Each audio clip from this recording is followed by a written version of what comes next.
Welcome to Resilient. My name is Mike Kearney, the Risk and Financial Advisory CMO. I'm also spending a lot of time with my clients on COVID-19, and I will say every day is full of new issues and even opportunities for them. That's why this new Resilient series is so important to me personally. We are focusing all of our attention on the evolving impact of COVID-19 and are focused on providing you with actionable guidance to help you respond to the crisis and also start to plan for the future. Supply chain and the web of third parties has become one of the most important issues that companies are dealing with. Can you get the right inventory and supplies that you need? Do you have a good understanding of the third and fourth parties that you are relying on? Do you have suppliers concentrated in one part of the world? These are some of the challenges that I am seeing companies deal with. Today, we are lucky to have three leaders who have spent much of their career in this area. Adam Musamelli, Principal, Supply Chain and Network Operations Lead. Dan Kinsella, a partner and our third-party risk leader. And Jim Kilpatrick, making a cameo. He was on our first COVID podcast, and he is Deloitte's Global Supply Chain and Network Operations Leader. We continue to record these conversations virtually and in our homes. And for me, it has been a dance with my wife and kids in the house. Let's just say keeping everybody quiet during these interviews has been an exercise in futility. The audio has actually been pretty good, but it is certainly not as crisp as when we do it live. But we are prioritizing, like we said before, speed over elegance. So enough prattling. Let's get to our conversation with our Deloitte leaders. It is obviously apparent, especially prepping for this podcast, that all of us are working virtually. And I would say just the challenges of working with our clients, and then you throw in the mix of our family life. There's just a lot of challenges. But I wanted to start this conversation out on a light note, Jim, Adam, and Dan, and just ask each of you, what's the one thing that you're doing to manage your well-being? And let's start with Jim. Well, I think the first thing I do is I'm starting every morning with a jog on the treadmill, which is actually far easier to do than my normal travel schedule allows. And my dog feels that she's won the lottery with me home all day, so she gets me outside a couple of times at least to see the sunlight and get a breath of fresh air. That's great. Adam, how about you? Yeah, so similar to Jim, I too am starting my day with exercise. I started doing different forms of high intensity interval training about 2 years ago. And so that's how I start. And I guess the other thing that is a little bit different, not being on the road, is every morning I'm able to say good morning to my wife and have a cup of coffee with her. There is definitely some upside. Dan, what are you doing? Mike, you know me. It's all about props, right? So I'm using this opportunity to show off different kinds of hats, different wigs, different fun items that we can share on video with our clients and colleagues. On a personal note, with our family, really with my 4 kids, 2 in high school, 2 in middle school, focused on how do we thrive and not just survive? How do we 50 years from now tell a story to those that we might know with how we use the time during this interval? And we're having some fun times sharing stories for what we're going to tell folks in the future when we reminisce what this challenge provided us. Well, I know Dan, and Dan, I'm sure you do have all those props. But let's get into some serious questions. I'm going to start with Jim. Jim, I can't believe it. We were talking before the conversation that we're now almost a couple weeks in. I've been shelter in place now for 2 weeks. It's been going on for a little longer, but we're into this. And what are you seeing companies do to evaluate their supply chain and all of the associated risks? And I think last time you and I chatted was literally 2 weeks to the day. So I'm guessing it's probably evolved quite a bit in the last couple of weeks. Yeah, it's amazing how fast it's come. To think that only in early March, most of us weren't afraid at all to jump on a plane and do business travel and take our families on March or reading week vacation breaks. But the world has changed dramatically. I think there's a number of companies that are still focused on understanding the risks, understanding whether there's any supply side disruptions and suppliers that can't produce for them. But most of the risks now are fundamentally on the demand side. When markets have shut down, establishments have been closed, non-essential businesses have been closed, even if you're able to restart your operations, you might find that your customers and the channels you'd normally work through aren't available to you. Certainly China and Korea are finding that as they've been able to restart. So I'm working with a number of companies right now, and in the discussions I'm having at senior levels, there's still a lot of focus on inventory management strategies and planning specifically around cash flow. There's a number of organizations that are spending a lot of time ensuring workforce safety, from screening procedures at plants to how to deal with an issue should an employee be found positive for COVID. But I think right now the attention is also starting to shift from the response phase to what will ultimately be a rebound and a recovery. So while organizations have done a decent job in understanding supply chain risk, I believe that the pivot they need to make is going to be more important, and certainly it's going to require a lot of planning for that. And Jim, are you starting to see companies now actually start to think of that pivot, and what are you advising them? Yeah, absolutely. This is, I think as any crisis evolves and caught us so off guard, the initial reactions were to form crisis command centers, really go into a command and control mode to understand supply side and demand side risks and get a specific scenarios run and make sure that cash flows were protected.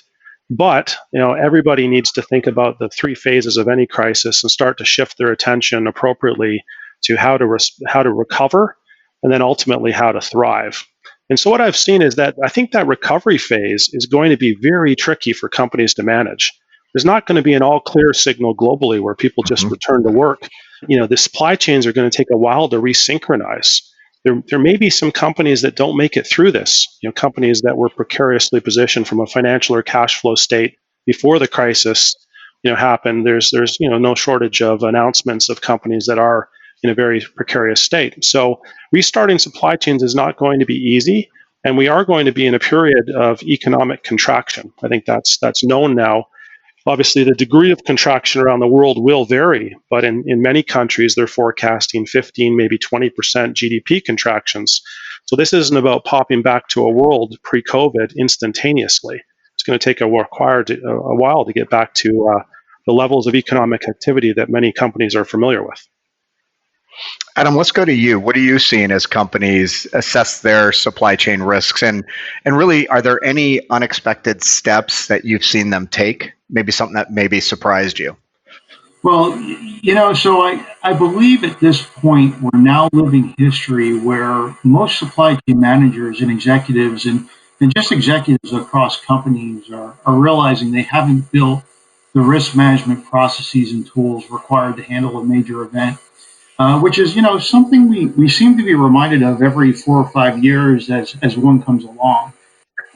We have low cost or high service supply chains, but I don't think we've really done a great job of understanding the risk profile of the supply chain, and that's popping up. So right now, as Jim mentioned, I'm seeing a lot of executives are starting to think about, all tiers in their supply chain and what they could do about that. There's talk of having to, moving forward, illuminate the supply chain. But we're not there yet. Right now, it's more about scenario planning, largely financial, starting to think about how that can go further into operations. And all the tactical things that Jim mentioned, the near-term things, just to keep the supply chain flowing are important. So, the enhanced screening, figuring out how to social distance while you go to work, figuring out how to set up IT systems to do more virtual work, repositioning inventories. That's near and dear, I think, to most companies' hearts. I'd say, as we start to look beyond that and think a little more strategically, what we're seeing companies do are very capability and industry dependent. So, assuming there is demand, and that's not always a safe assumption, people are looking for alternatives. So, do I have and did I develop alternative sources of supply that I could use? Do I have additional production capacity, be it internally or externally, that I can perhaps employ? Distribution. Am I able to get some distribution capacity if and where needed, which is a little bit of a problem right now in some industries? Are there different channels I can go through, such as direct to customer, if that's something that was not necessarily endemic to that particular industry? I'd say, the other thing is now, as we're seeing new types of demand and spikes in demand take place, Companies are looking for alternatives to what they can produce and supply to the marketplace, right? A huge demand for different types of products, PPE, and companies that traditionally have not been in those markets are trying to figure out how to use their asset base to help. I think the one thing that's probably less expected, at least as this started, but has really come to bear, is the way governments and industries and companies are trying to work together. It's actually a nice tee up for you, Dan. Dan, one of the things that Adam said at the beginning of his answer was that there potentially was not sufficient investment in risk management capabilities. That's where you've spent your entire career. So can you talk about some ways that companies that you're seeing are addressing the risks throughout their supply chains, and maybe even what they may do in the future to make some of those appropriate risk management investments? Yeah, absolutely. And right now, to the points that these two gentlemen just made, the reality is that for many tier one suppliers, we're already down the road as far as understanding and responding to the situation at hand, right? So the reality is, what are folks doing related to that? There's a couple of approaches. First is a direct contact with your different suppliers, and again, for the tier ones, most of our clients have already done that. Now, the reality is that we're starting to see a movement to tier two and tier three suppliers. And some of that is through direct contact, and some of that is through an online risk sensing type analysis, which would allow an organization to try and look at maybe what's not impacting them today, but what might be coming at them over the next weeks and months as they start to see a full ripple effect of the supply chain throughout the ecosystem. As far as evaluating, again, near-term risks, of course, the financial wherewithal of the supply chain is at hand. Of course, timeliness and quality of the material. But as we look forward, there will be a number of different risk domains that will have to be considered. For example, geopolitical and some of the challenges there. When we start to pivot as well and kind of look at how do I start to use risk management for the upside potential for what is actually going to come back, when it's going to come back, and how strongly it's going to come back. You've heard some of the economists talk about a V, meaning the descent down was fast. Will the ascent up be as fast? And it's difficult to tell. But what it's going to challenge many organizations to do is look at different kinds of indicators and some financial indicators economically. Of course, looking at what happens with our friends over in Asia and how quickly they're able to come back. Also, some pretty atypical non-financial measures maybe that you as an organization hadn't looked at before, but might be an indicator. So, example, home sales, right? Home sales will only come back once investors get confidence in the actual financial situation and the health situation. Other kinds of situation like the bond yield curve, commodity price indexes, those types of things. So you'll see risk management start to pivot a little bit from some of those traditional measures to new measures, and having to look at our entire ecosystem of the supply chain, not just our tier one suppliers, but having to start moving down the supply chain. So quite frankly, it's going to be a dynamic environment. Hey, Dan, I've got a few follow-up questions. First, you had mentioned risk sensing and using that to essentially monitor second and third tier suppliers. Yep. What are you talking about? What is risk sensing, and how does that actually help organizations that have implemented it, or maybe better yet, for organizations that haven't implemented it? What is it, and how can it actually help them monitor their suppliers? So maybe Sure. if you could just get a bit tactical so that people can understand what it is. Yeah, I'll make it crunchy. So it's using publicly available information, either through some organizations have built a capability internally, others have leveraged technology that you can acquire in the marketplace, either through a tech company or a managed service capability, to look at information that is available around how the organization is doing, what's happening, for example, with social media posts, from a consumer sentiment perspective, to get information to allow you to sense and to have a perspective before or even during the direct communication that you may be having with that particular supplier. The reality is, for our large organizations with multinational supply chains, you only have so many resources to do that direct touch. The reality is you have to leverage technology to try and tell you and help you prioritize where you spend time with your tier 2, tier 3, tier 4 type suppliers. And so this will allow you to prioritize that time to focus on those areas that might cause a challenge going forward. As far as the tactical execution of that, there are several different technologies that are available, but suffice it to say that if you go out and take a look online, you can start to understand some of those opportunities that might be available. And Dan, one of the things that I've heard and I've read is that while organizations may have had their arms around their primary suppliers, one of the things that they may have been more vulnerable in was really understanding that network of second, third, and fourth tier suppliers. But in your experience, did they have their arms around these kind of extended enterprise suppliers, or what's been your experience? Yeah, it's a 50-50, to be honest, Mike. A lot of times the rule of 80-20 applies. In this case, it's 50-50. About half of our clients, when we asked about fourth and fifth party, would say, I'm still trying to get my core suppliers under control. I'm not worried about their subcontractors. The others would say, listen, I know what my suppliers are doing. I'm deathly afraid of what their subcontractors are doing, so I've got a specific focus on those. And I'll tell you that those organizations that had a focus on subcontracting are currently now and really going forward, because now those ripple effects are going to go through the supply chain. They're going to be in much better shape to have perspective on that multi-tier, what we call multi-tier. And I want to make sure that I'm providing some clarity here in definition. The tier 1, tier 2, tier 3 suppliers, those are just suppliers of a less intense support level to your organization. Whereas what I'm talking now with multi-tier is third, fourth, fifth, even sixth levels of relationships that are supporting your direct supplier, right? So they're different topics. And the ability to, as we've used the term a couple times, illuminate who are my fourth and fifth and sixth different organizations that support my supplier, that is something that we need to be focused on. Now, how do you do that? Again, there are technologies that you can leverage to illuminate that multi-tier.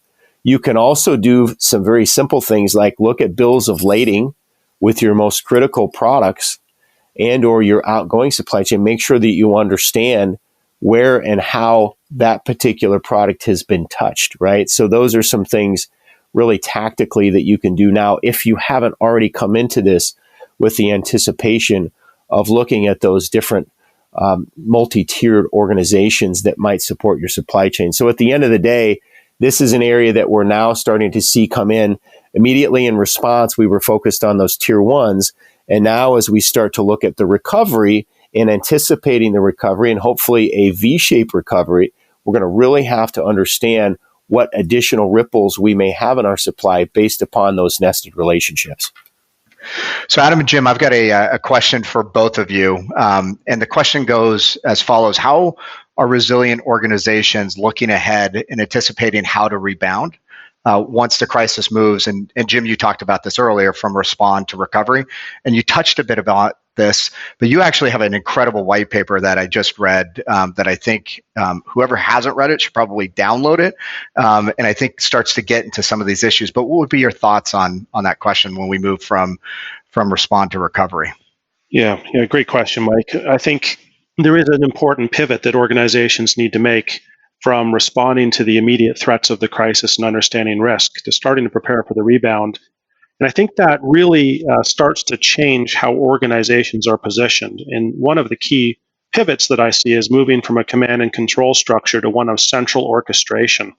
Given the amount of disruption that many companies have felt, this is going to require, to use the term, unprecedented levels of internal collaboration between sales, operations, and finance to understand the levers that can be pulled to get back into synchronization internally. In some cases, sales will send the signal for demand. Operations needs to quickly understand through their supply base whether they can meet that demand and close the loop. But there's an important cash flow consideration that finance needs to bring to ensure that we're not tying up, valuable money in inventory that might not move immediately. So unprecedented levels of internal collaboration, at the same time, unprecedented levels of external collaboration. And we talked earlier about the fact that some suppliers might be very constrained. Some might still be shut down. Some may have gone out of business. Some may have material constraints in their extended supply base of their own. So the level of external collaboration to get these supply chain moving again is going to be critical. I made a comment earlier about the importance of ensuring the health and safety of employees, but recognizing as they come back to work and start to return to a bit more of a normal work environment, there's bound to be levels of stress, but also, many people's personal lives have been disrupted with kids that are home from school, perhaps sick relatives that add to the stress. So I think there's a number of things that people should be doing now to plan for the resynchronization of supply chains and to plan to start getting cash flows moving again. Adam, Yeah. what would you like to add? Yeah, I would agree. I mean, Jim just mentioned an important point around collaboration internally and externally, and how this is going to drive much more of that. And I think that's exactly the case. More broadly, I think that a lot of perhaps changes that were already in flight when this hit are now going to speed up dramatically. So collaboration is one of them. But I think, beyond that, there was an increasing focus on social responsibility we were seeing in supply chains across the globe. The notion of circular supply chain was in more and more discussions. I think that's gonna speed up. We've learned really quickly during this crisis how to work virtually, and certainly there were elements to that in the workforce prior to this. I think there's going to be much more of that as we're going to learn it very quickly now over the next coming weeks. Regional supply chains, production was going back to in region and country versus extended supply chains that we've had for some amount of time. And I think we're going to see much more of that too. And the other thing I would add, just complementary to what Jim said around collaboration, is, within supply chain circles themselves, a lot of supply chain executives that have had careers as long as mine and Jim's, dating back into the early to mid 90s. We grew up in more of what I would call a vertical supply chain world, where people tended to have functional or domain expertise, and they tended to stay within a part of the supply chain.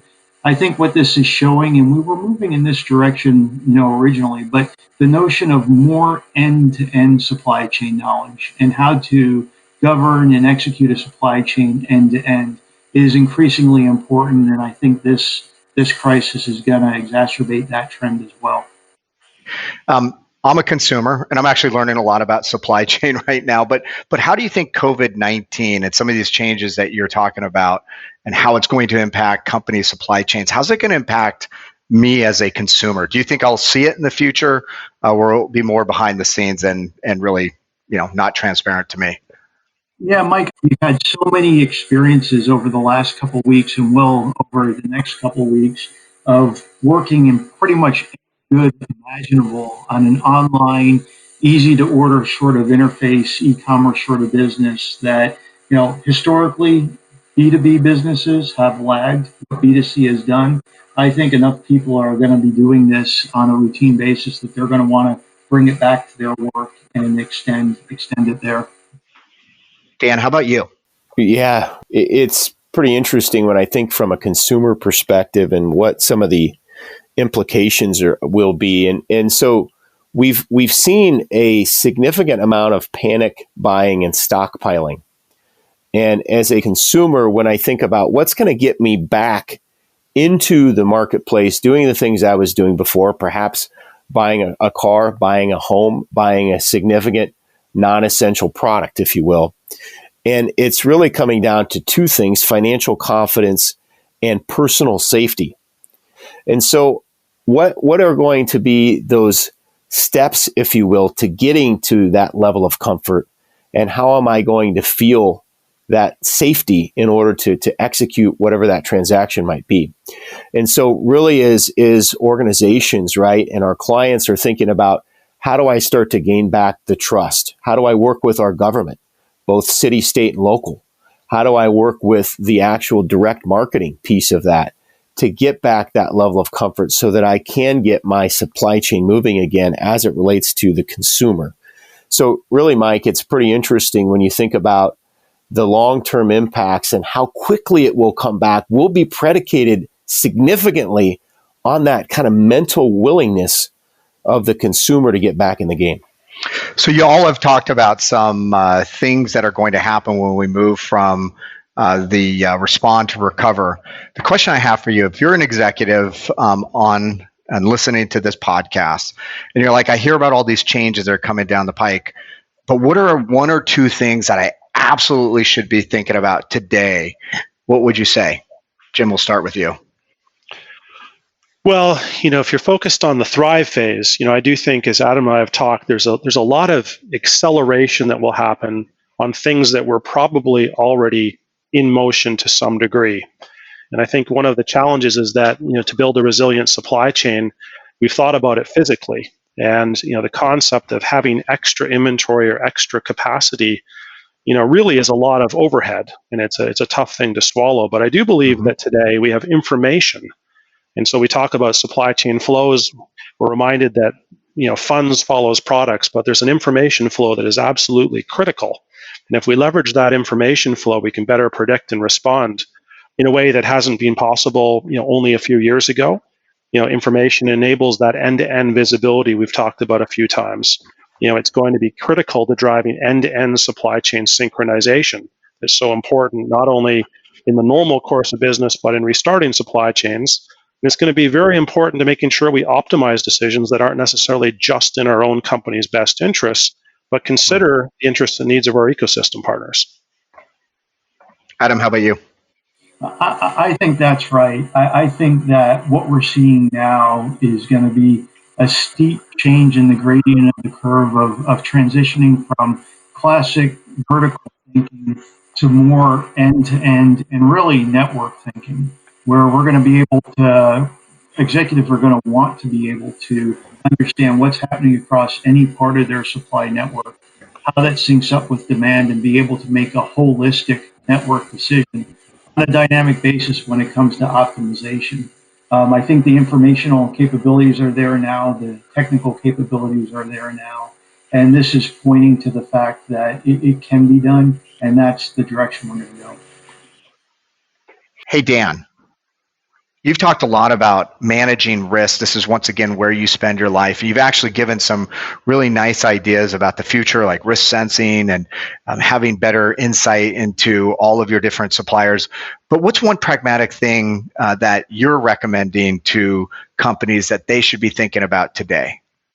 As it relates to something I said earlier, and I think this is huge as I think about practically speaking, how we get back into the groove here. One is to work with your overall organization, probably your CEO, your sales force, and whomever are closest to your customers, and try to really understand that consumer or the customer mental health. How do I get that customer sentiment back, and how quickly is that going to come back? And then when I think about the scenario planning that I'm doing with my supply chain, I'm thinking about the scenarios of, I'll call it fast, faster, and fastest. And the fastest being a very quick ascent with that V recovery curve that we've been talking about, where perhaps it can go up almost as fast as it came down. So my linkage, if you will, from a sentiment and a risk perspective to what kind of customer responsiveness and malleability am I going to have, compared with what kind of risk do I have in my supply chain to fulfill that, right? Connecting the sell to the buy side, and how do I make sure that I'm prepared to match the two? And my scenario planning actually allows my analysis to do such, right? So if we have a very quick customer rebound, that I can actually meet the demand. And if I'm having a slower rebound, that I am not killing my supply chain with unnecessary burden and spend when my customer is not ready for it. So really using those risk techniques to understand, again, the perspective of the customer and my ability to achieve what I'm looking to achieve in my business goals based on the various scenarios is something I think that's going to be critical. And the best organizations that emerge from this will be able to match those two. So one of the silver linings, obviously, in any crisis, and we're beginning to see a lot of it in many different quarters, is that it spurs innovation. And you have already talked, all of you, about some innovation that you see on the horizon. Is there something that may be really exciting that you haven't shared that could have a significant impact on supply chains of the future from an innovation perspective that maybe has been spurred as a result of the COVID-19 crisis? And Adam, let's start with you this time. Yeah, well, I think one of the major shifts here or innovation is going to be in the way supply chain executives think about their supply chain. So a couple different times, Jim and I have noted how these quote unquote shocks. Sometimes people call them black swans. Seem to happen every year, but they always catch us by surprise. If I trace back my own career, right, one of the first shocks was the birth of the internet and what that meant for supply chain. And then, of course, in North America, we had 9/11 and the ramifications for that for a couple of years after. And then, we had Katrina and that impacted some industries. And we had typhoons in Japan and that impacted several industries. And you could keep going down the list. And there's this growing awareness of, we tend to call these black swans and see them as idiosyncratic events, and they're all different. But you could almost plan on something happening every couple of years, and we've never been prepared for it.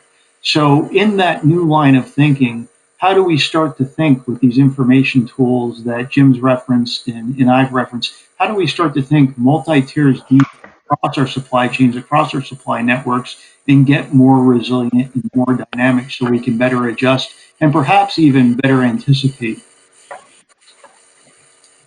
Jim, what's your thoughts? Well, I agree with everything that Adam has said. I think that there's fundamentally going to be a period of innovation in supply chain geared around technology. We've talked about enabling the entire network end to end.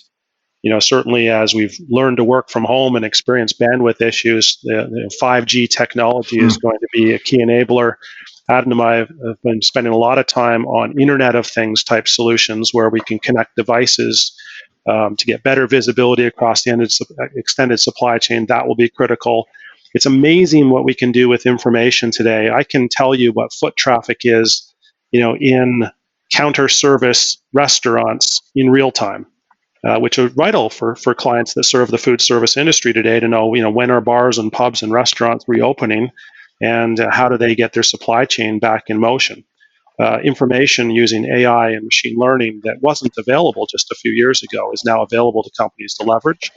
I do think there's going to be an acceleration of some of the physical robotics that we're seeing in distribution centers and plants around critical processes. So I do think there's going to be a fundamental technology era of innovation. I would add that I think there's going to be innovation as well on the people side. This has been an unprecedented time where organizations have really stepped up to show that they care for their people, they care for their health. There's going to be more and more job shifting, as Adam alluded to earlier, to a remote work type environment. But I also think that there could be other changes that really are around the people side of this equation as much as we focus on technology and robotics. Dan, you're a pretty innovative guy. What innovations do you see on the horizon? Innovation is fun, isn't it? And that's really, we have to smile when we think of the silver linings and the opportunities that are going to come out of this. Although it's caused such a personal strain, we will prevail. We will get better. I'm quite frankly very intrigued by the opportunities in front of us here. I think of some very pragmatic, real world things like, for example, there's no doubt certain aspects of our supply chain is going to become more regional or local and repatriated, if you will. And also in combination with what's happening around mobile workforce, the ability for us to work, quite frankly, in a matter of 2 weeks, fairly seamlessly across the globe with each other. And then you think about things like 3D manufacturing and what we have done to create the various Schwabs and masks through 3D manufacturing in really no time to help shore up our supply chain needs. And you think about putting those together in combination in the future. How do I start to bring things closer to home, but to do so leveraging a virtual global workforce and using technologies like 3D manufacturing? Really, the opportunities seem endless. And so whereby before we really just relied upon local workforce to help local work in a very physical type scenario, we think about putting those three things in combination. And really, I think it's going to remake the way supply chains happen around the world. So one last question. I'm going to start with Adam. And the question goes as follows. Adam, over the next month, what is one thing that you could see helping the supply chain keep on moving? And is there one thing that actually may stall it completely? Yeah, so I think there's probably two things if I was supply chain executive I'd be looking at very closely right now. Operationally, it's logistics and logistics capability. If we're not able to move the materials in or move the materials along through distribution paths, we fundamentally don't have a supply chain. We don't have product flow. And, unfortunately, as people get sick, and as capacity is stuck in different parts of the country, and as some different transportation modes are now grounded, that becomes hugely important.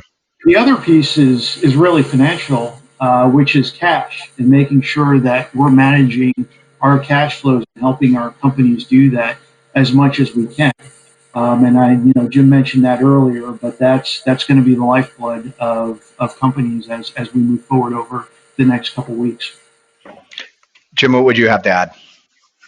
Well, I think Adam's made a couple of great points. What I would add is that I think fundamentally this is a shock for most organizations on the demand side. So stimulating consumer demand and giving them confidence, to return to restaurants, to return to retail malls, to buy that car, take that trip is going to be absolutely critical for many industries in restarting supply chains. And the good news is that there's been a coordinated government response and stimulus like we've never seen before.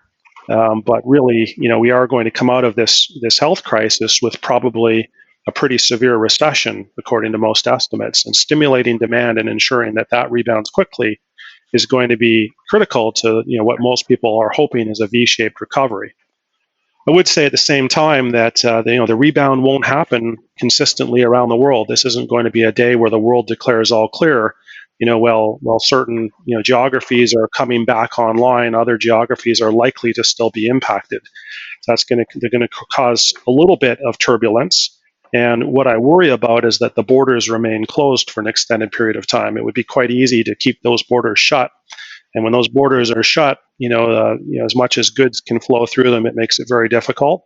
So without seamless, frictionless movement of goods and people, we're bound to see a slow and difficult recovery. Dan, I'd love to get your thoughts on this. Both businesses and consumers being calm, vigilant, and probably most importantly, brave is really the opportunity that we're all going to have to embrace with each other, both domestically and globally, and get back at doing what we do best. It's supporting each other and being a part of all that this world can become. When I think about what could be debilitating, it's really the antithesis of that confidence that I just mentioned. I think if we continue to have resurgence in illnesses, if we have continual outbreaks, or if we're seeing our folks in Asia start to have resurgences, and we get that level of confidence staggered, that is going to be debilitating. And that debilitating, the longer that we're out of it, the longer that we're unable to do all the things we want to do, the harder it gets to restart the engines. How do we restart this without the fear that we all hope that we don't have to live with in the long run, to make sure that our organizations don't get stymied, instead can really get back to the levels that we're capable of achieving?